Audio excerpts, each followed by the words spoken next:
Alan, I'm a little worried about my guy, Darren Peterson. I'm a little worried that he's going to slide out of the top spot of the NBA draft board.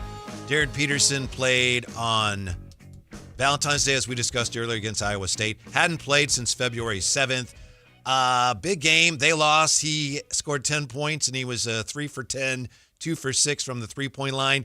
Did not look, in that one game, in his 24 minutes, didn't look like the hands-down, surefire number one pick in the draft. Yeah, and look, there are some situations where there's a singular defender and you think, oh, he's kind of getting locked up. There are other situations where you're throwing the kitchen sink at one player, so that's just not as realistic. That's what I've said about some of DeBance's kind of rougher games. This one, Whitey, seemed like a bit of a hybrid where he was seeing some pressure, but he did have some opportunities and was just not able to cash in. And, you start looking around thinking, is this part-time thing affecting him a little bit? And, from the league perspective of it, because it's such a tough race and so competitive, any little thing could send you in a different direction. And we were mentioning it earlier. When is this thing going to really take off here? As we get closer to March Madness, he's going to face better competition. I know the Big 12 is a really good conference, but, when you look at who they're going to be facing in the conference tournament, late in the conference tournament, and March Madness, we are going to see more defenses that are going to be able to do their best to lock him down. Here's one thing that mildly concerns me, and it's silly to get too bogged down in any particular college numbers here, because the scouts are not concerned about the numbers so much. They're projecting what a player can do, so who cares what the numbers are? Like DeBonce right now, he turns the ball over a little bit, and his shooting, three-point shooting isn't great, but scouts look at that and go, we can take care of that. But this concerns me about Darren Peterson. He's played 14 games this year. Because of the injuries and illness, he's only played 14 games. How many assists do you think he has? Like his average? Any way you want to answer it. I would like him, if you're going to call him a point guard, I'd like him. I think my line is always 4 when we're talking about the NBA. I would like him to be sitting at about 4 assists per game, I'll say. Okay. In 14 games, he has a total of 22 assists. That averages out to 1.6 per game. That is. So, obviously, he's looking to shoot it. Obviously, he knows that, he has to carry a heavy offensive load there. But it's funny, on Tankathon, some of the stat strengths and stat weaknesses, and a few weeks ago, he had like one weakness, but now a lot of the assist stuff is starting to pop up in red, like boop, boop, boop, boop, boop, boop. He's not really sharing the ball well. No. And maybe that's because he knows, maybe he is like Kobe. People compare him to Kobe. Maybe he's just like Kobe, like, I got a better chance of scoring than that, bleep, bleep. I mean, when we talked to Kristen Peak, and you can check that out on YouTube, when we spoke with Kristen Peak, she said he's more of a combo guard, and she also said, I'd like to see him with a point guard. So that's a nice way of saying he is not a point guard, right? That's a nice way of saying that. And when you kind of boil down who he's been, she also said Bradley Beal. Right? She said there have been some crazy comparisons that she didn't even want to say on the air, but she did say a taller... You know who she was talking about? Yes. Yeah. Yes. She did say he also just looks like a taller Bradley Beal. So to me, when I first saw Darren Peterson, I said, what if he's Bradley Beal?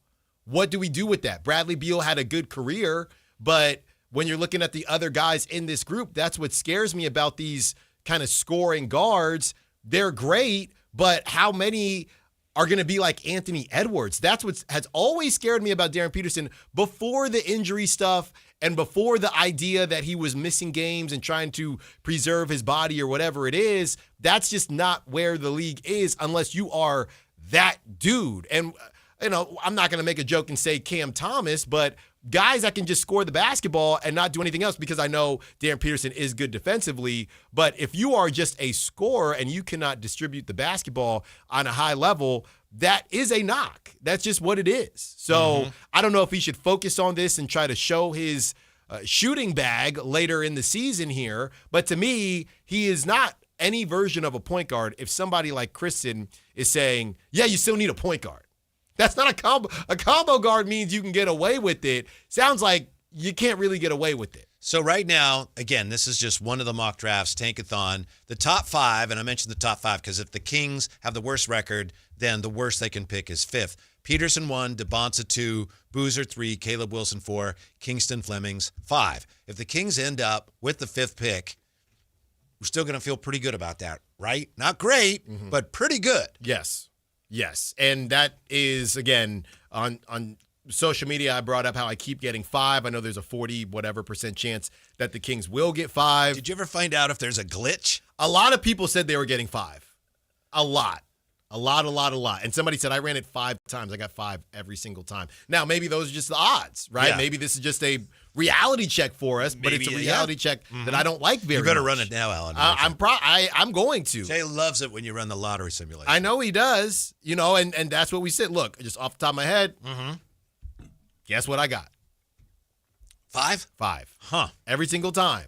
So, again, this just goes back to my conversation of stars versus NBA players. I have a complete faith in people that do this draft stuff at a deeper level throughout the league, that the first 5 picks are going to be NBA players. But I am not going to sit here and just blindly believe that all 5 will be stars. If Darren Peterson is Bradley Beal, and he is, a top pick or whatever, that's not a bad thing, but that is not going to change, not by itself, that is not going to change your organization. You're still a DeBonsa guy? I'm still a DeBonsa guy, just based on what the league wants and where the league is gone. Saturday, 43 minutes for him. He was 6 for 20, 1 for 6 from 3, did score 20 points. He had 8 assists in that game. And he's been on the assist train, and with Caleb Wilson out for a good period of time, Darren Peterson being a part-time player, and Cam Boozer, really a lot of people thinking Cam Boozer just is who he is. I think the path for A.J. DeBonsa to go number 1 has never been more clear. And if the Kings get number 1, you go back to I know we're all tired of it, but those 6 pillars from Scott Perry, it's not that I can sit here and say that Darren Peterson does not check the list on those 6 pillars, but I think it's easier to confirm that A.J. DeBonsa does. But getting back to Kristen Peak last week, and she said she's known him or followed him, Darren Peterson that is, since high school. She says he's a competitor. He's a good kid, So, But I agree. Every NBA team that's going to pay him billions of dollars potentially, I say, how come you haven't been playing? How come we're always seeing you sitting on the bench? What's up? Don't you want to play? Yeah. And for Kristen to say, no, these are real injuries. Okay, well, then that's also a problem. That's just a different problem. Like, either way, he's got to answer this stuff. Like, this stuff being real doesn't necessarily help him. But you're still out on Cam Boozer, huh? Cam Boozer, who has not had a bad game this season. He has not had a bad game. If he's still here at 3, I'll take him at 3. I don't know. I really do like Caleb Wilson. It would be tough, but he's not even playing. He just was out. I'll take Cam at 4. That's easy. A classic case to me, like, the backup quarterback's always the most popular guy on the team. Which of these guys do you like? The guy that's not currently playing. No. We've been talking about Caleb Wilson ever since that Duke game really did something for me, because I saw Caleb Wilson and I was trying to figure out where Cam Boozer actually was, because I didn't see him in that game. I know he had whatever amount of points, but I didn't see him. I like his jump shot. I'll tell you that much. Cam Boozer, I like the fact that he can truly stretch the floor. But if I need 30, if we're looking at 5 guys here and not the burger, I need 30. Okay? I have a new name here in the Tankathon mock draft at 31 for the Kings, first pick of the second round. You want to hear it? I have no idea. I haven't seen this guy's name come up. I don't know why he's linked to the Kings. Sergio De La Rea. He's a 6'6" combo guard from Valencia, Spain.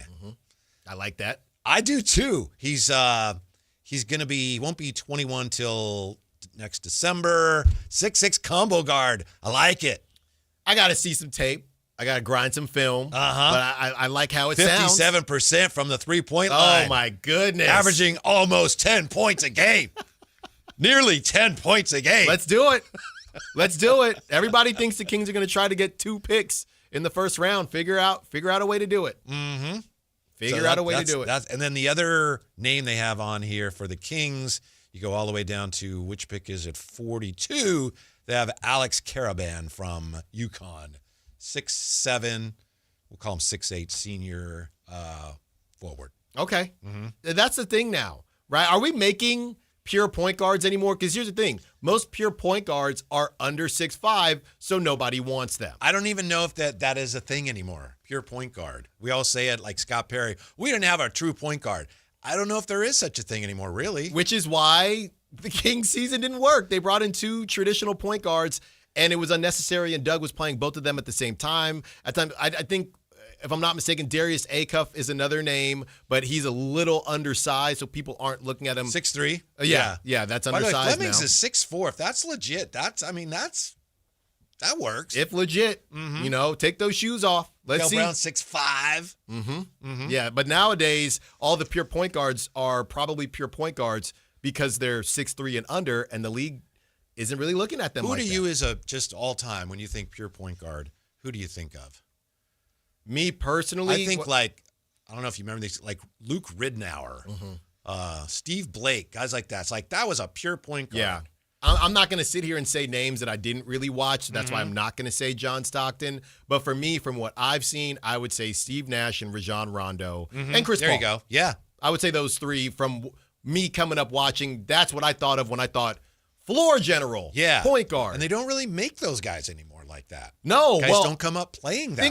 Think about Chris Paul now, which I've always argued, no disrespect, that he's not 6 foot because Jake from State Farm, unless that brother's 6'5", something doesn't work out. So think about it like that. Chris Paul coming up now, nobody is checking for him, a barely 6 foot guard anymore. He did deserve a better send-off, didn't he? He did. With everything he's been through. At least he could have been an honorary all-star or something. He just disappeared. Yeah. Poof. Yeah. When we come back, Sac State becomes Mac State.